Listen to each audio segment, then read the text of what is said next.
When I was 37, I went to my high school reunion. I flew into the nearest airport and rented a car.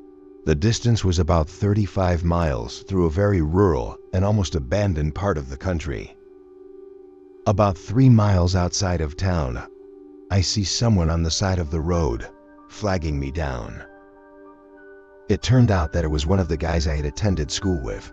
Jim, not his name, gets in the car and we start talking. I had not seen him in 20 years, but he still looked the same, maybe a little older. We get to town and I ask him if he wants to come to the reunion and have a drink. He says no.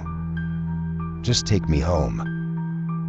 Jim's parents had lived only a few blocks from my grandmother's house, and I turned in that direction, but he said to take him to the outskirts of town. There was a mobile home park out there, and I figured that is where he lived. When we reached the end of the turnoff, he said, "Just drop me here. It was good to see you again." And he walks off into the night. I went to the reunion, met some of my old classmates, and we started to talk.